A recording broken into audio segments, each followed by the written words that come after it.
Radhe Radhe friends. ओम गम गणपते नमः। ओम नमो भगवते वासुदेवाय। शारदीय नवरात्रि 2023। शारदीय नवरात्रि 2023 मुहूर्त। नवरात्रि के दौरान कलश स्थापना के नियम, कलश स्थापना के चरण, शारदीय नवरात्रि घट स्थापना विधि। नवरात्रि का आध्यात्मिक महत्व। नवरात्रि देवी दुर्गा के 9 अवतार। शारदीय नवरात्रि में पहनने के लिए रंग। शारदीय नवरात्रि 2023 हिंदुओं का बड़ा त्यौहार शारदीय नवरात्र 15 अक्टूबर 2023 से शुरू हो रहे हैं। नवरात्रि में 9 दिन तक माँ दुर्गा के 9 रूपों की पूजा होती है। दुर्गा अष्टमी 22 अक्टूबर 2023 रविवार को है। महानवमी 23 अक्टूबर 2023 सोमवार को है। शारदीय नवरात्रि पूरे उत्तरी और पूर्वी भारत में बहुत उत्साह के साथ मनाया जाता है। नवरात्रि 10वें दिन अच्छाई की जीत के परिणाम के साथ बुराई के खिलाफ अच्छाई की लड़ाई की 9 रातों का प्रतीकात्मक उत्सव है। इस अवधि के दौरान माँ दुर्गा को शक्ति, ऊर्जा और ज्ञान की देवी के रूप में पूजा जाता है। शारदीय नवरात्रि 2023 मुहूर्त। नवरात्रि पूजा मुहूर्त। शारदीय नवरात्रि 15 अक्टूबर 2023 से 24 अक्टूबर 2023 तक है। अश्विन शुक्ल पक्ष प्रतिपदा प्रारंभ 14 अक्टूबर 2023 रात 11:24 से अश्विन शुक्ल पक्ष प्रतिपदा समापन 16 अक्टूबर 2023 सुबह 12:32 तक। घट स्थापना तिथि रविवार 15 अक्टूबर 2023। घट स्थापना मुहूर्त प्रातः 6:30 से प्रातः 8:47 तक। कलश स्थापना का शुभ मुहूर्त 15 अक्टूबर की सुबह 11:48 से दोपहर 12:36 तक। अभिजीत मुहूर्त सुबह 11:48 से दोपहर 12:36 तक। नवरात्रि आमतौर पर साल में 2 बार मनाई जाती हैं। एक बार बसंत चैत्र नवरात्रि के दौरान और एक बार शरद ऋतु शरद नवरात्रि के दौरान। इन दोनों समय में चंद्र कैलेंडर के अनुसार ग्रह परिवर्तन होते हैं। शरद नवरात्रि 2023 या महानवरात्रि आमतौर पर भारतीय महीने अश्विन के दौरान मनाया जाता है, जो चंद्र पखवाड़े के पहले दिन से शुरू होता है। अंग्रेजी कैलेंडर के अनुसार यह आमतौर पर सितंबर और अक्टूबर के महीनों में पड़ता है। यह त्यौहार 9 रातों तक मनाया जाता है और भक्त प्रार्थना करते हैं, डांडिया, रास और गरबा में भाग लेते हैं और देवी दुर्गा को प्रसन्न करने के लिए प्रसाद चढ़ाते हैं। दुर्गा पूजा नवरात्रि के 6ठे दिन से मनाई जाती है। यह 4 दिनों तक चलेगा और फिर विजयदशमी के साथ समाप्त होगा। नवरात्रि के दौरान कलश स्थापना के नियम। नवरात्रि के दौरान कलश स्थापना के महत्व पर जोर देते हैं। इसे घट स्थापना के नाम से भी जाना जाता है। नवरात्रि की शुरुआत कलश स्थापना से होती है क्योंकि इसे माता दुर्गा शक्ति का आह्वान माना जाता है। ऐसा माना जाता है कि गलत समय पर कलश स्थापित करने से देवी नाराज हो सकती हैं। रात्रि के समय या अमावस्या के दिन कलश स्थापना करना वर्जित है। कलश स्थापना के लिए सबसे शुभ समय प्रतिपदा नवरात्रि का पहला दिन का 1/3 समय बीत जाने के बाद होता है। यदि किसी कारण से आप बताए गए समय पर कलश स्थापित नहीं कर सकते हैं तो यह अभिजीत मुहूर्त के दौरान किया जा सकता है, जो आमतौर पर 40 मिनट तक का होता है। कलश स्थापना के लिए आवश्यक सामग्री। देवी दुर्गा को लाल रंग पसंद है, इसलिए आसन के लिए लाल रंग का कपड़ा खरीदें। इसके अलावा कलश स्थापना के लिए आपको निम्न वस्तु की आवश्यकता होगी। एक मिट्टी का बर्तन, जो कि बीज, मिट्टी, जल से भरा हुआ एक कलश, मौली, इलायची, लौंग, कपूर, कुमकुम, रोली, पान के पत्ते, सुपारी, कच्चे चावल के दाने, सिक्के, 5 आम या अशोक के पत्ते, नारियल, चुनरी, सिंदूर, फल और फूलों की माला, श्रृंगार की पिटारी। कलश स्थापना के चरण। शारदीय नवरात्रि घट स्थापना विधि। नवरात्रि के दौरान कलश स्थापना के लिए इन चरणों का पालन करें। नवरात्रि के पहले दिन सुबह जल्दी स्नान कर लें और स्वच्छ कपड़े पहन लें।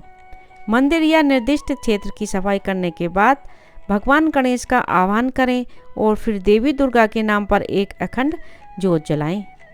मिट्टी के बर्तन में जौ के बीज बो दें। तांबे के लोटे के ऊपरी भाग पर रोली से स्वास्तिक का चिन्ह बनाएं।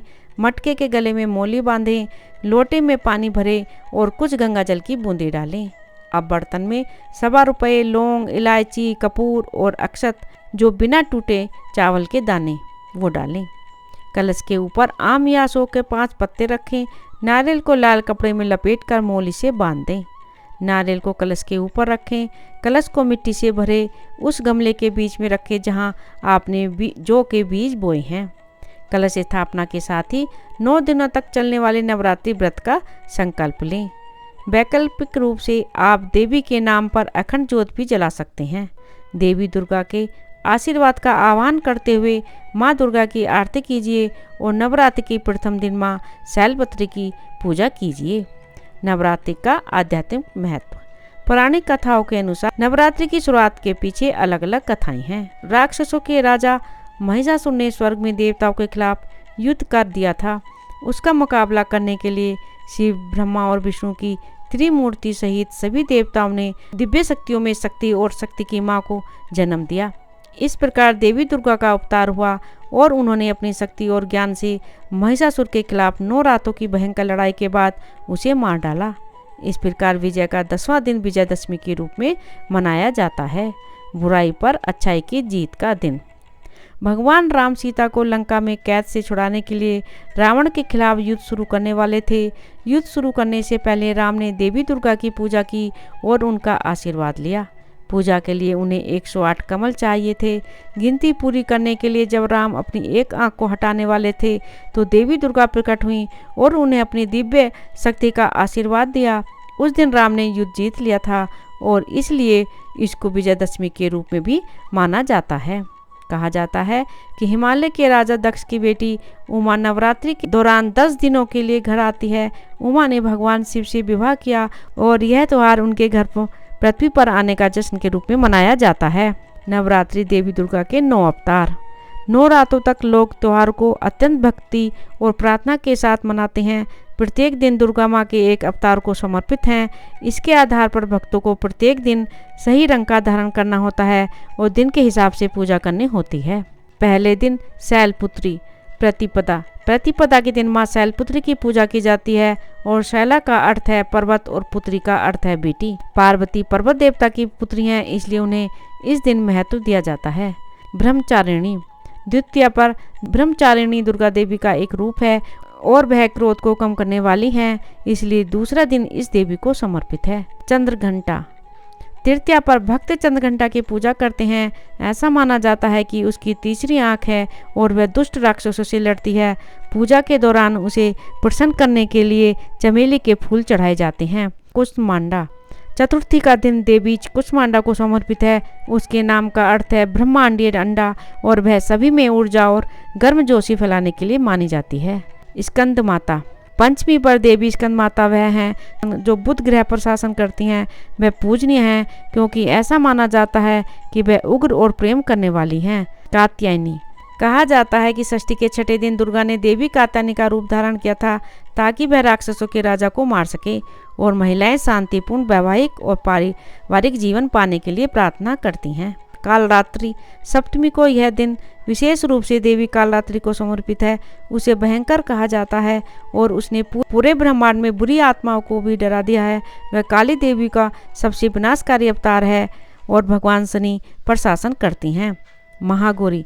अष्टमी। 8वें दिन लोग महागौरी की पूजा करते हैं। वह इस खास दिन केवल सफ़ेद कपड़े पहनती हैं और एक बैल की सवारी करती हैं। इस दिन कन्या पूजी जाती हैं।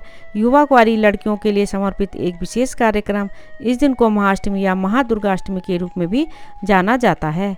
इस दिन को नृत्य, मस्ती और प्रार्थना के साथ मनाया जाता है। सिद्धिदात्री। नवमी। नवमी के दिन देवी सिद्धिदात्री को महत्व दिया जाता है। वह आपकी सभी इच्छाओं को पूरा करने के लिए शक्तिशाली हैं और इसलिए 9वां दिन उन्हें समर्पित है। 10वां दिन। दशमी। विजयदशमी। 9 दिनों की प्रार्थना के बाद 10वां दिन विजयदशमी के लिए अलग रखा जाता है। एक दिन जब जीवन में नई चीज़ें शुरू हो सकती हैं। इसे विद्या आरंभ भी कहा जाता है। एक ऐसा आयोजन जहां बच्चों की शिक्षा की दुनिया से परिचित कराया जाता है। सिंदूर खेला विजयदशमी पर अनुष्ठान का एक बहुत ही महत्वपूर्ण हिस्सा है। नवरात्रि के अनुष्ठान। पूजा की 9 रातों के दौरान देवी दुर्गा की पूजा शक्ति के रूप में की जाती है। पहले दिन 3 दिनों के लिए शक्ति की देवी के लिए होते हैं। अगले 3 दिनों में उनकी पूजा लक्ष्मी के रूप में की जाती है, धन की देवी, और अंतिम 3 दिनों में उन्हें सरस्वती के रूप में पूजा की जाती है, जिन्हें ज्ञान की देवी के रूप में संसार में पूजा जाता है। इस अवधि के दौरान भक्त उपवास रखते हैं और आमतौर पर अपने भोजन में अनाज, प्याज, मांस और शराब से परहेज करते हैं। ऐसे भक्तों के लिए व्रत रखने वाले उत्तर भारत में विशेष नवरात्रि भोजन तैयार किया जाता है। पूर्वी भारत में नवरात्रि को दुर्गा पूजा के रूप में मनाया जाता है और यह पूरे साल तक का सबसे बड़ा त्यौहार है। इस दौरान बड़े बड़े पंडाल लगाए जाते हैं, रोशनी से जगमगाते हैं, विभिन्न सांस्कृतिक गतिविधियां आयोजित की जाती हैं। गुजरात और महाराष्ट्र में नवरात्रि नृत्य को गरबा और डांडिया के रूप में जाना जाता है, जहां स्थानीय लोग पारंपरिक कपड़े और हाथ में डांडिया पहनकर नृत्य करते हैं। गोवा में नवरात्रि के दौरान विशेष यात्राएं शुरू होती हैं और सारस्वत ब्राह्मण मंदिरों को उत्सव के लिए सजाया जाता है। भक्त चंदन के लेप, कुमकुम और नए कपड़े और आभूषणों के साथ दशा मैत्रिका की पूजा करते हैं। केरल में 9वें दिन घर में सभी उपकरणों की आशीर्वाद देने के लिए आयुध पूजा की जाती है। शारदीय नवरात्र में पहनने के लिए रंग। लोग विशेष रूप से महिलाएं जो नवदुर्गा के 9 रातों के त्यौहार मनाती हैं, दिन के विशेष रंग का पालन करती हैं। यह परंपरा महाराष्ट्र और गुजरात राज्यों में बहुत लोकप्रिय है। दिन के नवरात्रि के रंग के अनुसार व्रत रखना और कपड़े पहनना हिंदू धर्म में बहुत पवित्र माना जाता है। महिलाएं इस परंपरा का व्यापक रूप से पालन करती हैं और नवरात्रि के दौरान समान रंग के कपड़े और सामान से खुद को सजाती हैं। नवरात्रि के 9 दिनों के दौरान व्रत रखने वाले भक्तों में यह प्रवृत्ति बहुत लोकप्रिय है। तिथियों और महत्व के साथ शारदीय नवरात्र के दौरान पालन किए जाने वाले रंग। पहली नवरात्रि हल्का पीला या सफ़ेद रंग, दूसरी नवरात्रि हरा रंग, तीसरी नवरात्रि ग्रे रंग, चौथी नवरात्रि पीला रंग, पांचवी नवरात्रि सफ़ेद रंग, छठी नवरात्रि लाल रंग, सातवीं नवरात्रि रॉयल ब्लू रंग, आठवीं नवरात्रि गुलाबी रंग, नौवीं नवरात्रि बैंगनी रंग यानी पर्पल रंग। राधे राधे। ओम नमो भगवते वासुदेवाय। मेरे चैनल को ज़्यादा से ज़्यादा सब्सक्राइब करें, लाइक करें और शेयर करें।